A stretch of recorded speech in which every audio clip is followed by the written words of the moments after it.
오늘 특별히 귀한 강사님을 모셨습니다. 강사님은 우리가 잘 아는 김승태 목사님 모시게 됐고, 우리 교회 역사가 17년째인데 김 목사님 우리 교회에 있었던 해가 10년이 조금 넘었대요. 만 10년이 넘고 대단한 거죠. 그죠? 얼마나 정말산부터 여기 이사하고 교회 다시 건축하고 모든 일에 함께하고 또 참 충성스러운 귀한 종인데, 세종시에 교회를 개척해가지고 또 거기서 아주 큰 부흥을 이루고, 우리가 지난번에 갔었던 것보다 더 크게 지금 교육관과 다 만들어가지고 지금 어려운 코로나 가운데 세종시에서 뜨는 교회로 지금 바쁜데 오늘 귀한 종을 또 이렇게 모시고 멀리서 또 사모님과 우리 은기도 같이 왔어요.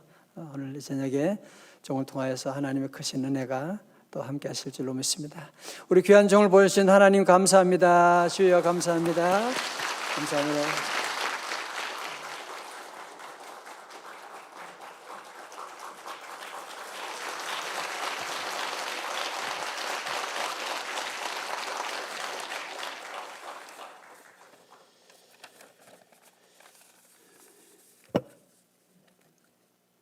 기도하겠습니다. 하나님 아버지, 하나님께서 피값으로 세운 우리 명성제일교회 남녀 선교의 헌신 예배에 저를 불러주셔서 감사합니다. 주님이 부흥시키시고 주님이 일하는 아름다운 교회, 이곳에서 하나님의 마음을 전하는 귀한 시간이 되게 도와주시옵소서. 그리하여 내가 누구인지, 내가 얼마나 소중한 존재인지를 깨닫는 귀한 시간 되도록 도와주시옵소서. 예수님의 이름으로 기도드리옵나이다. 아멘. 6년 만에 이 자리에 서니까 좀 어색합니다. 거기다 칸막이까지 돼 있으니까. 그리고 또 이렇게 목사님께서 또 저를 불러주셔서 이렇게 말씀을 전할 수 있는 영광을 허락해 주셔서 너무 감사합니다. 오늘 저는 코로나19를 겪으면서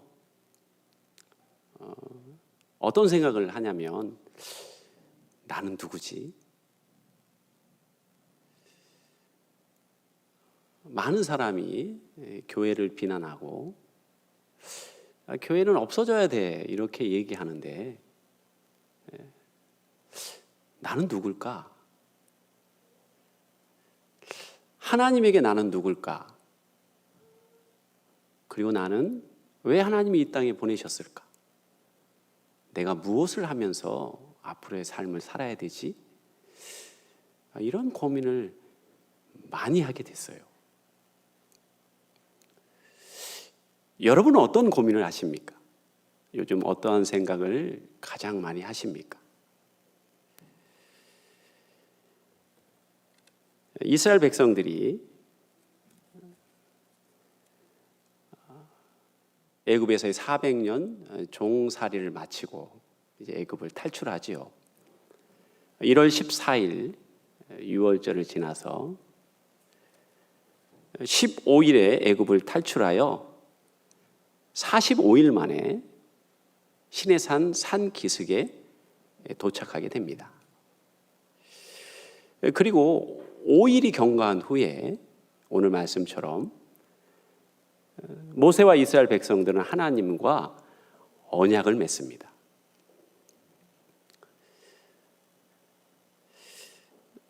그래서 이 언약을 맺었을 당시를 오순절이라 이렇게 얘기하는데, 오순절에 맺어진 거죠. 그래서 오순절 절기의 특징이 뭐냐? 이스라엘 백성과 하나님과의 언약을 맺은 것을 축하하는 절기예요. 그래서 시작이 됐어요. 자, 시내산은 아주 중요한 장소이죠. 모세가 호렙산, 시내산으로부터 부름을 받았어요. 소명을 받았습니다. 그리고 시내산은 이스라엘 백성들이 약 1년 동안 거기서 생활하면서 레위기서가 기록된 곳이에요. 뿐만 아니라 시내산에서 하나님의 임재를 상징하는 성막이 완성된 곳이기도 해요. 그런데요, 시내산이 정말 의미 있는 이유는 무엇이냐? 이스라엘 백성과 하나님과 언약이 맺어졌다는 게 너무너무 중요한 사실이에요. 자, 하나님께서 출애굽기 3장 12절에서 모세를 부르시면서 이렇게 말씀하세요. 내가 반드시 너와 함께 있으리라. 네가 그 백성을 애굽에서 인도하여 낸 후에 너희가 이 산에서 하나님을 섬기리니 이것이 내가 너를 보낸 증거니라. 여러분, 모세의 감격이 느껴지십니까? 시내산에서 나를 부르신 하나님이 약속하신 그대로 다 이루어 주셨구나. 그러니까 모세뿐만 아니라 이스라엘 백성들이 하나님을 신뢰하게 되는 거예요. 여러분, 항상 하나님이 먼저세요. 하나님이 우리를 먼저 택하시고 우리를 먼저 찾아와 주셔서 우리를 만나 주셨기 때문에 우리가 하나님의 백성이 되고, 하나님이 먼저 사랑해 주셨기 때문에 그 사랑을 받고 나도 하나님을 사랑할 수 있는 거죠. 시내산 언약도 하나님이 믿을 수 있는 분으로 다가오셨기 때문에 모세와 이스라엘 백성들이 하나님 앞과 언약을 맺을 수 있었던 것입니다. 자, 그렇다면 대체 시내산 언약이 어떤 의미를 가지고 있기에 그렇게 중요한 것일까요? 자, 그동안 이스라엘 백성들은요, 애굽에서 400년 동안 종살이를 했어요. 노예 생활을 했습니다. 400년이면요, 엄청나게 긴 시간입니다. 자, 우리나라에 많은 사람들이 일제청산을 외칩니다. 그렇죠? 아직까지도 일제가 일제의 유산이 청산이 안 됐습니다. 지금 해방된 지 70년이 넘었습니다. 저희가 36년 동안 일제의 지배를 받았어요. 그런데도 아직도 일제 청산을 외칩니다. 근데 이스라엘 백성들은요, 자그만치 400년 동안을 거기서 노예로 살았어요. 그들의 정체성을 잃어버렸어요. 내가 누구인지 몰라요. 여러분, 애굽이라는 도시의 영적 의미를 알아야 됩니다. 애굽은 어떤 도시입니까? 하나님 대신 파라오를 섬기는 곳이에요. 바로가 신의 아들이에요. 그리고 이 바로는 하나님과 대항하는 대표적인 힘이에요. 뿐만 아닙니다. 여러분, 애굽이라는 곳은요, 하나님과 대항하는 어둠의 기운이 만연한 곳입니다. 사단이 있는 곳에, 사단의 역사가 있는 곳에 대표적인 특징들이 나타나는데, 그게 무엇이냐면 첫째로 비교예요. 비교. 세상 문화, 애굽의 문화는요, 기회가 있을 때마다 비교합니다. 나와 다른 사람을 비교합니다. 또 가진 자와 못 가진 자를 비교합니다. 끊임없이 비교해요. 하나님께서 에덴 동산을 창설하시고 아담과 하와에게 에덴을 다스리게 하셨죠. 그때 뱀이 아담과 하와를 유혹한 게 뭡니까? 네가 하나님처럼 될 수 있어. 이 비교거든요. 비교. 여러분, 비교가 만연한 세상에서는요, 열등감과 교만함이 교차해요. 그런데 400년 동안 종살이를 한 이스라엘 백성들 가운데 어떤 마음이 가득했을까요? 열등의식으로 쩔었을 거예요. 나는 형편없는 존재야. 나는 가치 없는 인생이야. 그래, 나는 400년 동안 우리 조상들이 종살이를 한 것처럼 나는 종살이하다 끝날 인생이야. 여러분, 이런 마음 들지 않았겠어요? 뿐만 아닙니다. 세상 문화가 만연한 곳에서는요, 비난과 정죄가 가득합니다. 하나님께서 사단에게 욥기서에서 이렇게 물어보시죠. 정말 충성스러운 나의 종 욥을 보았느냐? 그때 욥에게 사단이 한 행위가 뭡니까? 그가 까닭없이 하나님을 경외하겠습니까? 그러면서 욥을 정죄합니다. 참소해요. 세상 문화는요, 당신 참 훌륭해요. 당신 잘하고 있어요. 축복해요. 이런 말이 많은가요? 아닙니다. 정죄예요. 이러니까 너는 잘못된 거야. 너는 안 돼, 이래서. 너는 희망이 없는 애야. 이것이 바로 애굽의 문화예요. 세상 문화고. 여러분, 그 속에서 이스라엘 백성들이 어떤 마음이 들었을까요? 자신에 대해서 무엇이라고 생각할까요?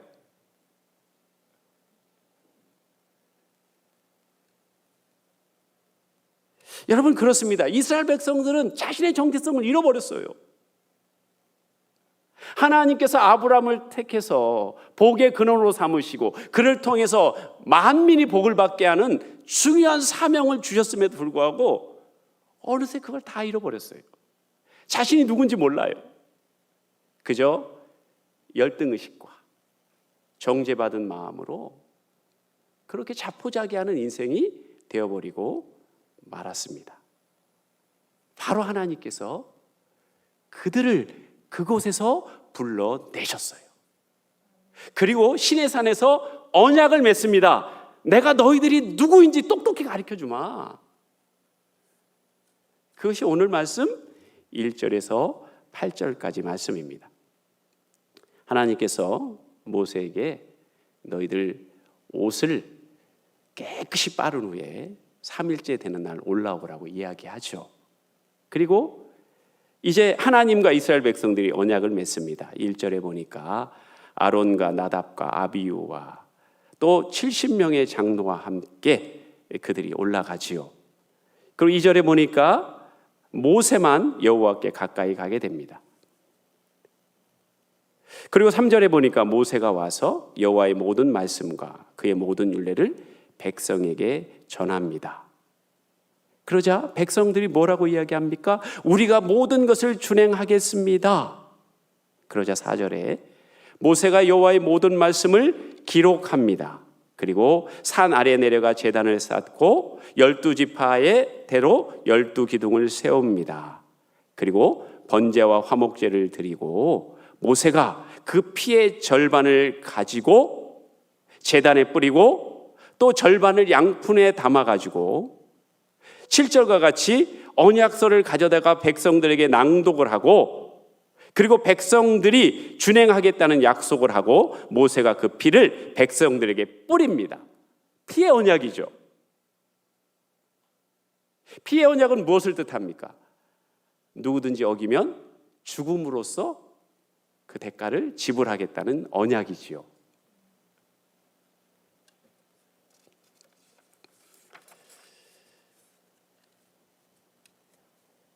자, 그리고서 바로 25장부터 성막에 대한 말씀이 나와요. 그 언약 후에 바로 이어지죠. 여러분, 성막은 무엇입니까? 하나님은 온 천지에 존재하시는 분이세요. 안 계신 곳이 없어요. 그런데 특별히 언약 후에 이렇게 약속하시는 거예요. 너희가 성막을 지면 내가 천지에 충만하지만 특별히 너희가 지은 이 성막에 내가 영원토록 너희와 함께하리라. 내가 너와 함께할게, 영원히. 꼭 무엇과 같냐면 총각이 아름다운 처녀에게 반해가지고 나와 결혼해 주신다면 내가 평생 손에 물 한 방울 안 맺히게 해주겠다는 거짓말을 하면서 무슨 일이 있어도 당신을 행복하게 해주겠소 이렇게 프로포즈 하잖아요. 지금 하나님이 이스라엘 백성들한테 뭘 할 것 같으세요? 프로포즈를 한단 말이죠.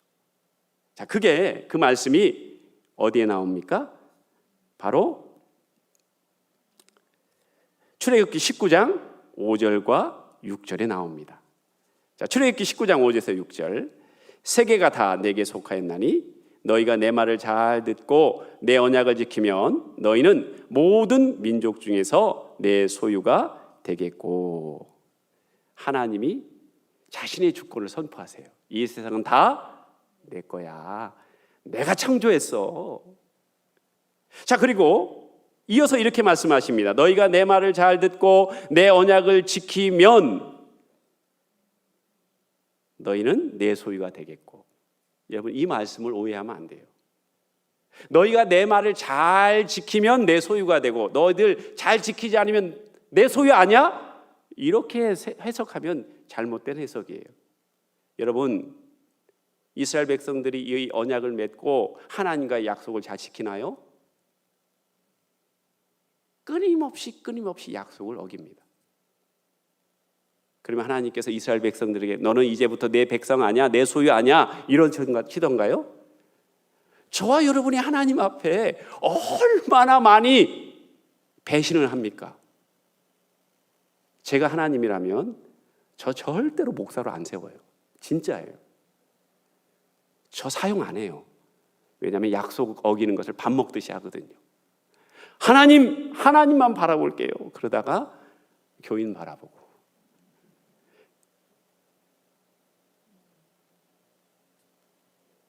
근데 하나님은 지금 무엇을 이야기하냐면, 야, 너와 나 사이의 약속을 지켜. 왜냐하면 이게 바로 네가 행복하게 사는 비결이기 때문에 지키라고 하는 거예요. 자, 그런데 이상하지요. 자, 모든 세계가 내 소유인데 또 다시 말씀하세요. 너희는 모든 민족 중에 내 소유가 되겠고. 이미 천지가 다 하나님의 소유인데 왜 내 언약을 지키면 다시 너희는 내 소유가 되겠다고 말씀하실까요? 여러분, 그 이유를 아십니까? 자, 여러분의 집에 가시면 여러분 것이 많지요. 여러분의 아파트에 들어가면 여러분의 것이 많잖아요. 집에 들어가면 여러분 것이 많죠. TV도 여러분 것이고, 냉장고도 여러분 것이고, 소파도 여러분 것이고, 전화기도 여러분 것이고, 침대도 여러분 것이지요. 신발도 여러분 것이잖아요. 그럼 그때마다 얘들아, 이거 내 거다. 이거 냉장고 내 거야. TV도 내 거야. 이러시는 분 계세요? 자, 그러면 자녀들이 이야기하겠죠. 소곤소곤 안 들리게. 우리 아빠 미친 것 같아.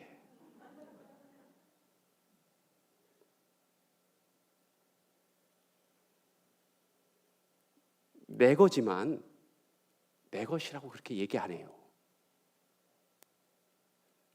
자, 여러분, 여기서 내 소유라는 건 뭐냐? 히브리어로 세귤라예요. 세귤라. 내 보물. 내 보물. 도대체 얼마나 소중한지 그 가치를 따질 수 없는 내 소유. 내 보석. 그게 내 소유라는 의미예요. 여러분, 그렇습니다. 온 세계가 하나님 거예요. 그런데 특히 여러분을 향해서 하나님이 말씀하시는 거예요. 세계는 다 내 건데 특히 너는 내 보물이야. 내 보물이야. 너희가 애굽 땅에서 사람들로부터 비교당하고 사람들로부터 정죄당해가지고 너희가 얼마나 소중한 존재인지 잃어버렸지. 너는 내 보물이야. 내 보물. 무엇과도 바꾸지 않는 내 소중한 보물이라고. 이것을 가르쳐주기 위해서 신의 산 언약을 맺으시는 거예요. 제가 잘 아는 목사님이 계신데 그분에게 예쁜 딸이 있어요. 근데 그 딸이 그 목사님에게 잘하는 게 뭐냐? 그게 안아달라고 해서 품에 딱 안겨가지고 이 목사님 눈을 바라본다는 거예요. 지긋하게 바라봐요. 유혹하는 눈빛으로. 그리고 이렇게 얘기합니다. 아빠는 내 거야. 아빠는 내 거야. 여러분, 원래 아빠의 소유는 다 누구의 소유죠? 딸의 소유예요. 맞죠? 아빠께 딸 거예요. 근데 그 아이도 마찬가지예요. 특별히 집에 있는 많은 것들을 내 소유라고 안 해요. 아빠를 향해서 아빠는 내 거야. 왜요? 아빠를 가지면 그 집에 있는 모든 걸 다 가졌고 자신의 미래도 다 보장이 되잖아요. 그러니까 아빠가 너무너무 소중한 거예요. 무엇과도 바꿀 수 없는 거예요. 그러니까 그 딸은 다른 거에 대해서 이거 내 거야 라고 안 해요. 아빠를 향해서 이야기해요. 아빠는 내 거야. 그것이 바로 하나님께서 시내산 언약을 맺으면서 이스라엘 백성들에게 말씀하는 거예요. 천지가 다 내 거지만 특별히 너는 내 보물이야. 무엇과도 바꿀 수 없는 내 소유야. 마치 우리가 해결할 수 없는 죄악들을 해결하기 위해서 독생자 예수 그리스도를 보내시고 십자가에서 그 죄를 담당하게 하시고 우리를 구원하신 것처럼 우리가 너무너무 소중한 존재이기 때문에 우리 죄를 해결하신 것처럼 오늘도 신의 산 언약을 통해서 이스라엘 백성들에게 말씀하고 있는 것입니다. 여러분, 혹시 우리도 코로나19 가운데 이 세상 문화 속에서 비교하고 정죄하는 문화 속에서 혹시 나의 정체성을 잃어버리고 살지는 않습니까? 세상 사람들과 비교당하다 보니까 나는 별 볼 일 없는 인생인가 봐. 나는 저 사람보다도 가진 게 없잖아. 그렇다고 내 자녀가 특출나게 똑똑하지도 않고 그렇다고 내 자녀가 좋은 대학에 다니는 것도 아니고 그렇다고 내가 특별히 남편에게 사랑받는 인생도 아니고 그럼 혹시 내 인생은 쓸모없는 인생 아닌가?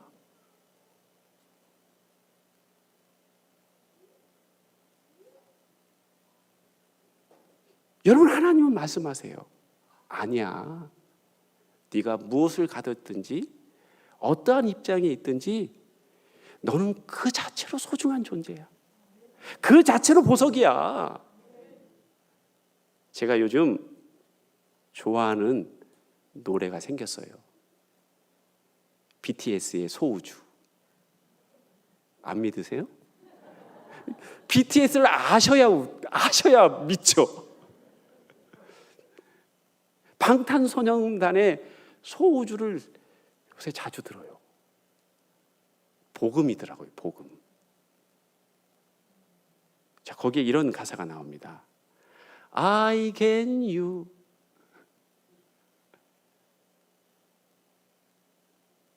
나를 믿어. 나를 믿어. 그러면서 이렇게 나옵니다. 자, 띄워주시죠. 자, 어쩜 이 밤의 표정이 이토록 또 아름다운 건 저 어둠도 달빛도 아닌 우리 때문일 거야. 여러분, 밤하늘이 아름다운 거 별 때문에 아름다운 게 아니에요. 그건 세상의 시각이에요. 여러분, 이 땅이 왜 아름다운 줄 아세요? 하나님이 이 땅을 6일 동안 지으시고 보시기에 좋았다라고 한 이유를 아세요? 거기에서 살 하나님의 백성을 보고 이야기하는 거예요.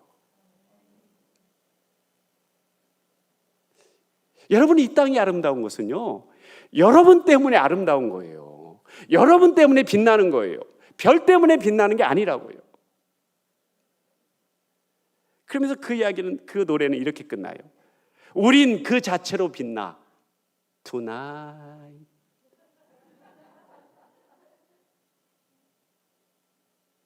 여러분, 이 땅이 왜 이렇게 아름다울까요?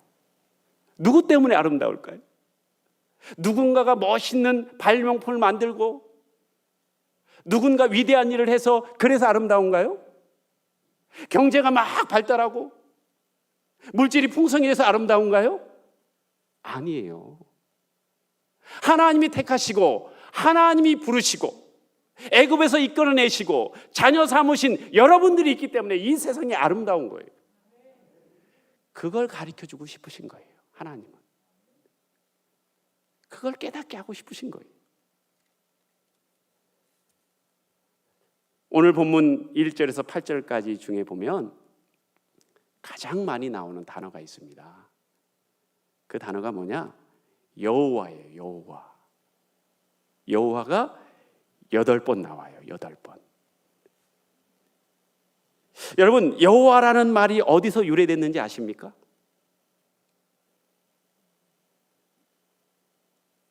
창세기 3장에 보면 하나님께서 자신을 스스로 있는 자라고 소개하시죠. 여러분 아십니까? 에흐의 아쉐르 에흐의. 그래야 좀 있어 보이잖아요. 히브리어 좀 써야.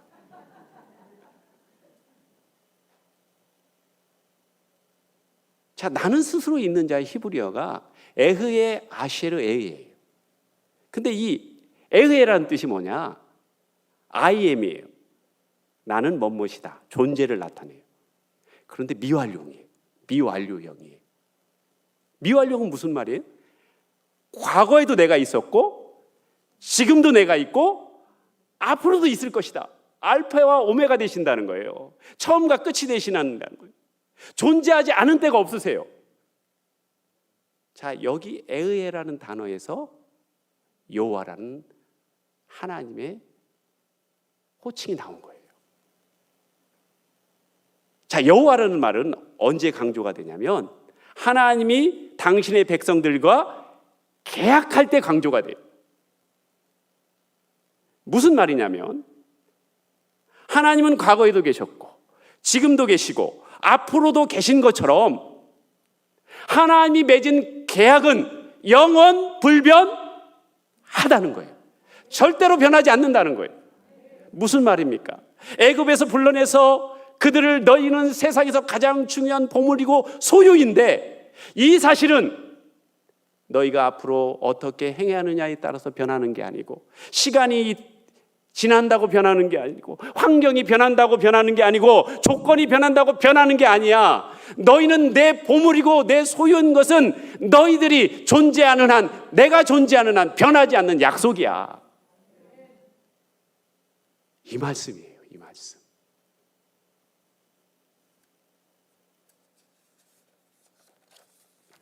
오늘 신해산 언약을 통하여 드디어 광야 교회가 만들어져요.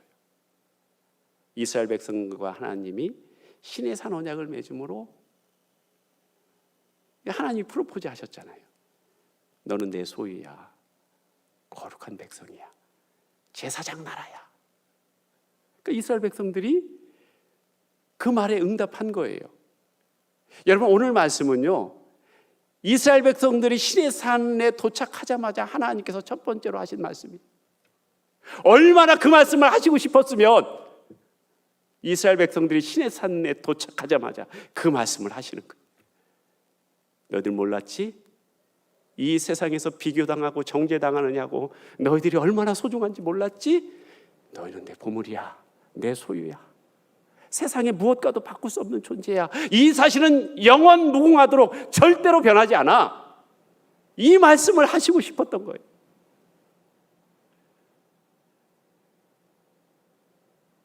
지금 우리 하나님께서 저와 여러분에게 어떤 말씀을 하고 싶으실까요?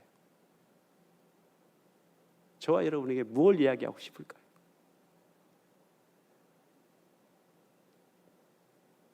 똑같은 말을 하고 싶으실 거예요.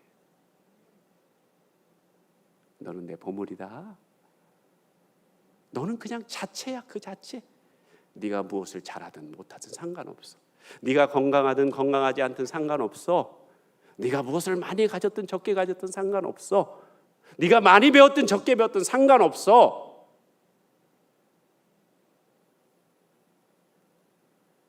너는 그 자체로 내 보물이야.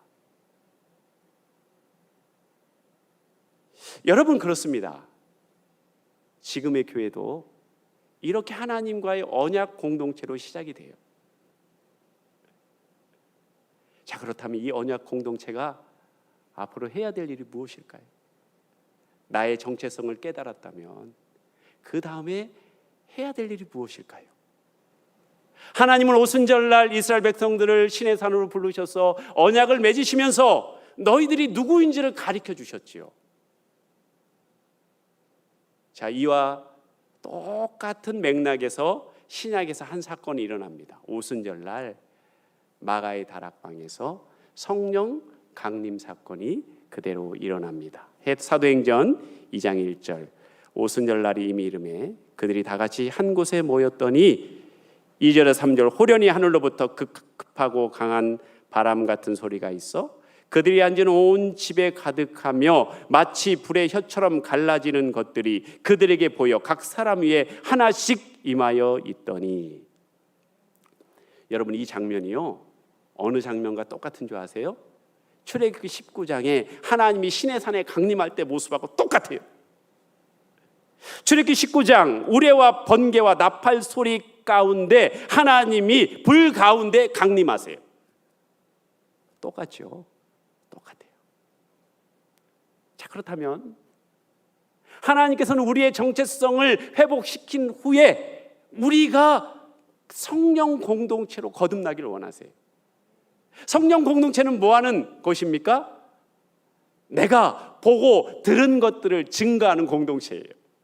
사도행전 1장 8절, 오직 성령이 너희에게 임하시면 너희가 권능을 받고 예루살렘과 온 유대와 사마리아와 땅끝까지 이르러 내 증인이 되리라 하시니라. 여러분, 우리가 정체성을 회복해야 그때 비로소 증인으로서의 삶을 살 수 있는 거예요. 내가 정체성을 회복하지 않으면 우리는 증인으로서의 삶을 살 수 없어요. 그렇기 때문에 신의 산 언약을 맺었던 하나님이 그대로 동일한 선상에서 오순절날 성령 강림하셔서 그들로 하여금 너희가 증인으로서의 삶을 살으라고 우리에게 말씀하고 계신 거예요. 여러분, 코로나19는요, 하나님께서 우리의 보금자리를 흩으시는 사건이에요. 우리가 그동안 안주했던 것을 흩으셨어요. 어쩌면 애굽에서 그래, 이 정도면 살만하다, 이 정도 수입이면, 이 정도 사업이면, 이 정도로 우리 자녀들이 잘 크고 있으면 그래, 이렇게 살아도 되겠다, 그 자리를 흩어버리셨어요. 신명기 32장에 보면 모세의 노래가 나옵니다. 자, 모세가 하나님이 그들을 어떻게 인도하셨는지 노래로 찬양을 해요. 자, 신명기 32장 11절에서 12절 다 같이 읽도록 하겠습니다. 시작.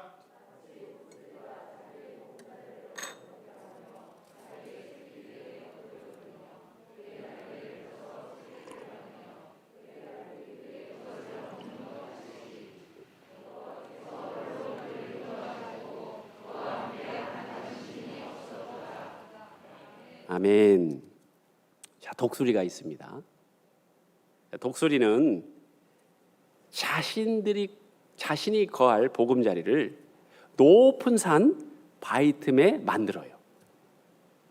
아주 튼튼하게 만듭니다. 왜냐하면 거기에는 이제 새끼들이 살아가야 되잖아요.